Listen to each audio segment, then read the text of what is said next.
A pleasure to meet all at last. And I've talked about before how there are certain film franchises that are actually about to get some upcoming sequels and stuff.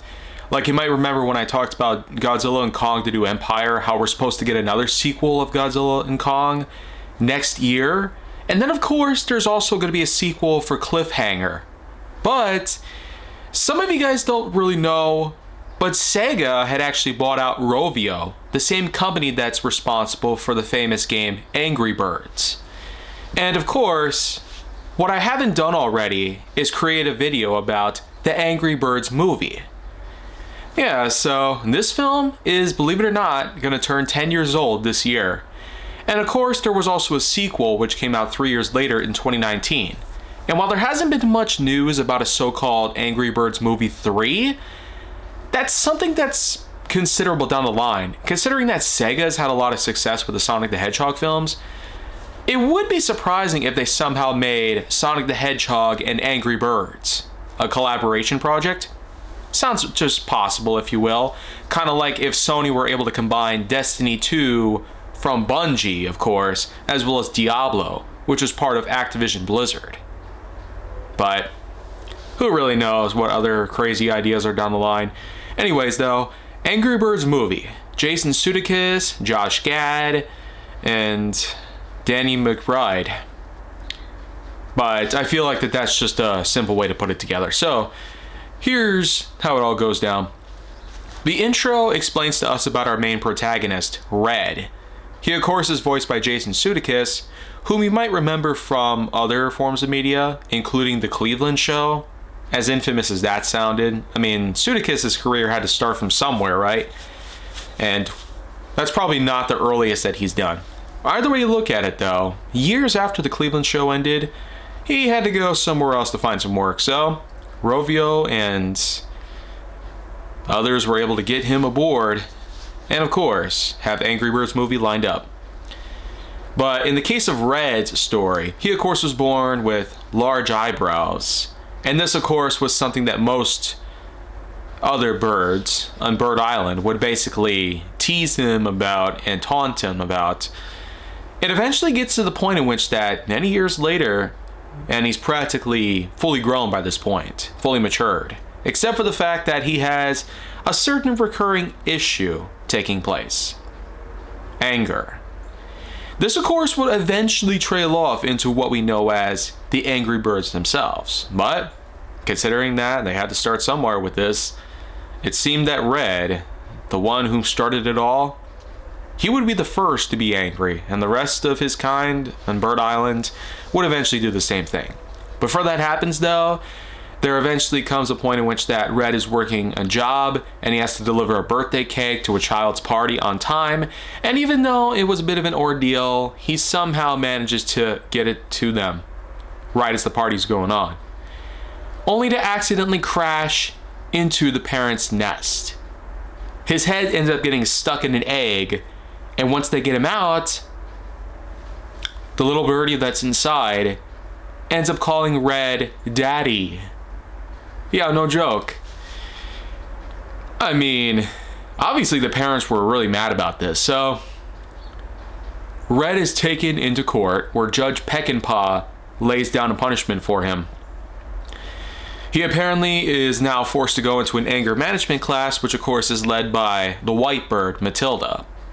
And as we'll eventually see the other characters, there is Bomb, a blackbird, voiced by Danny McBride, as well as the likes of Chuck, or the fast bird, played by Josh Gad.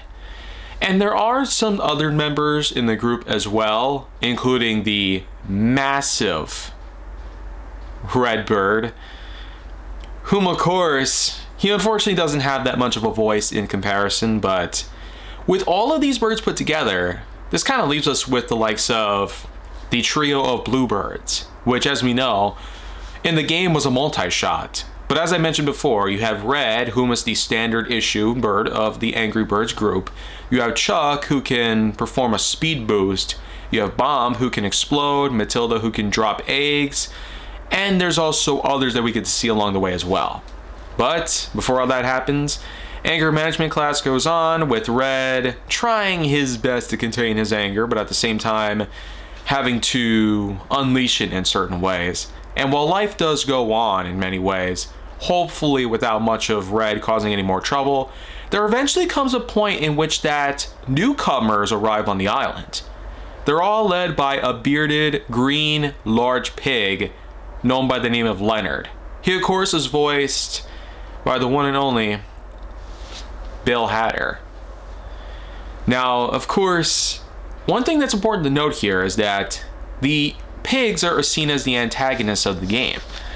But at first, what we're led to believe is that the pigs are considered to be more friends with the birds. And through the introductions of certain other pieces of culture, like singing and dancing, especially when you come into the likes of Blake Shelton showing up in the soundtrack.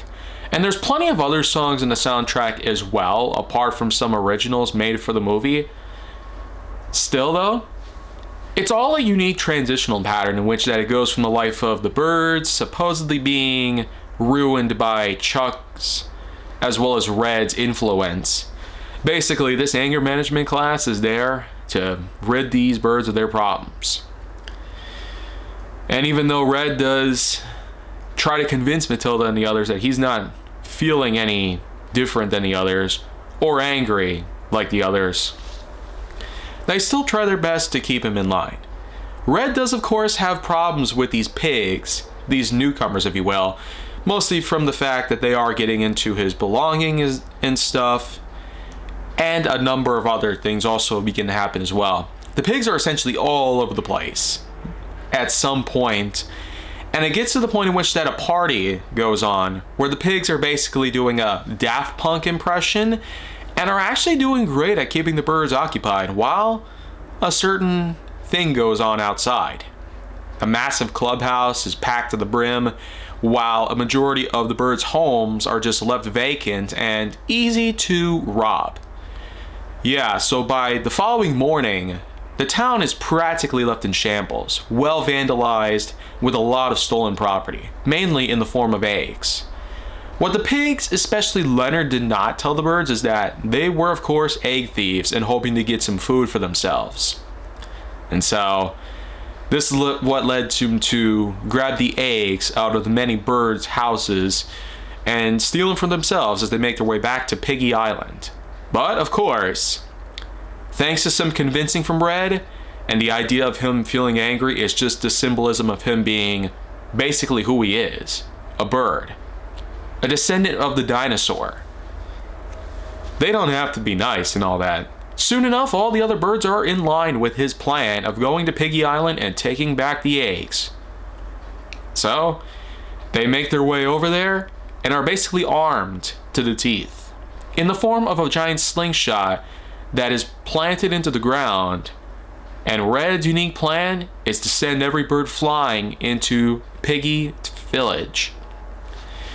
The town itself is in fact going to be attacked, much like in the games. The Angry Birds games were in fact pretty well laden with a lot of destruction of glass, wood, metals, and of course the injuries of a ton of pigs. The main goal, of course, is to get the eggs back. And the way they do this is very much like in the games. The fact that it's a lot more 3D in comparison, though, makes this feel a little bit different, but trust me, most video game adaptations seem to take on the approach of being animated 3D because modernization.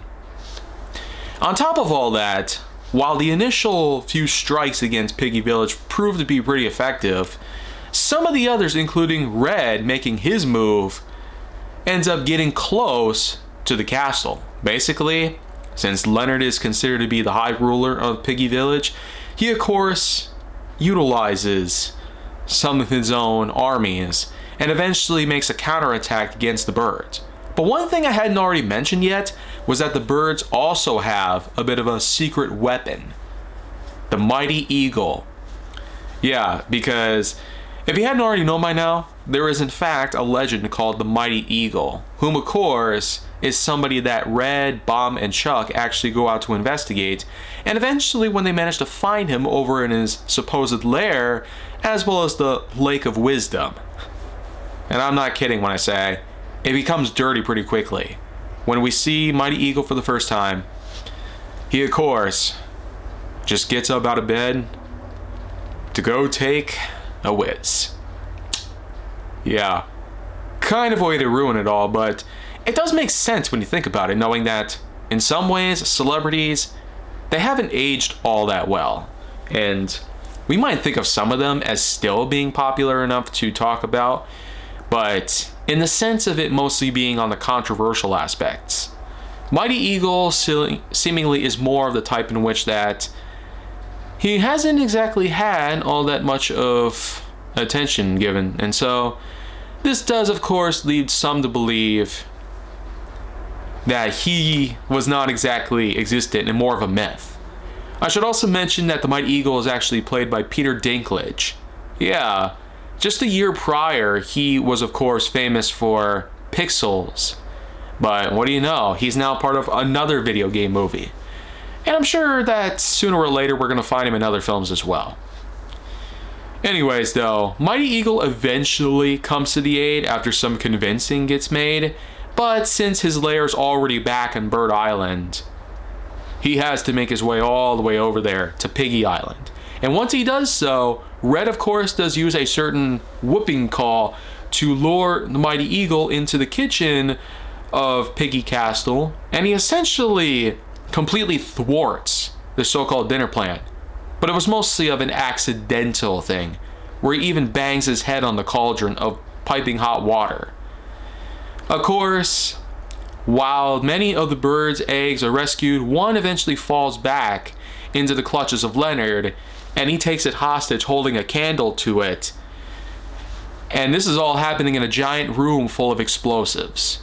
Why those were even there is kind of a mystery. I guess maybe it's because it's a last resort for the pigs to use as some sort of, well, self-harm, if you will.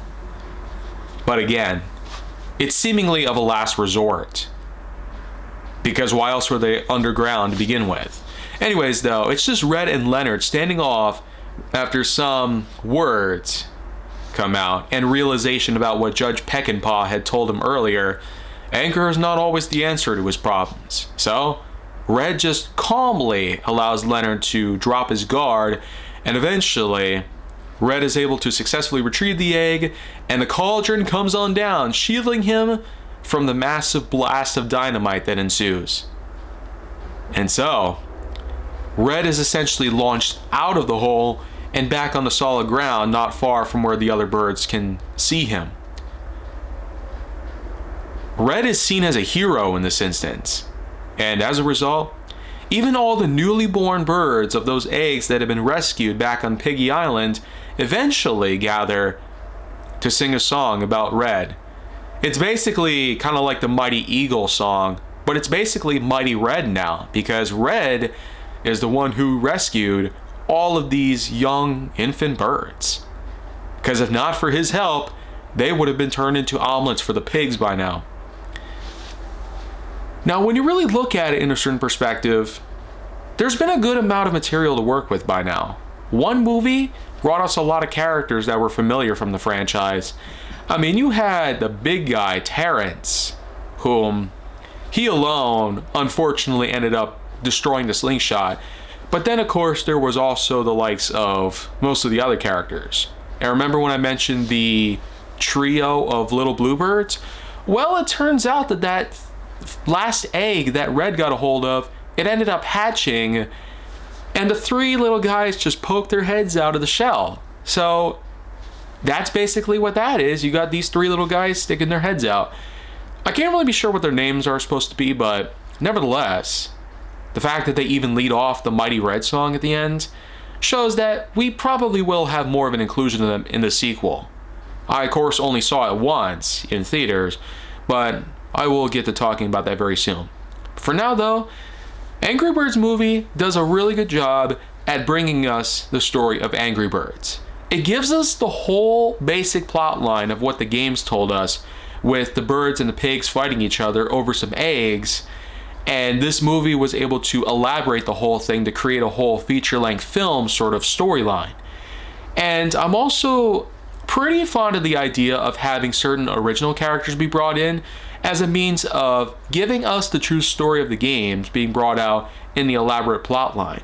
You have Red basically being the one to start off the angry attitude of Bird City, and with the pigs coming to an arrival and stealing the eggs, this of course prompts the rest of the birds to become just as angry as Red himself is and attack the pigs in their own village.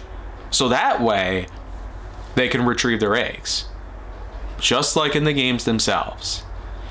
Now, there's been plenty of other tangents that Angry Birds has since taken on, but my final scoring for this film is going to be at a good 8.8 out of 10.1.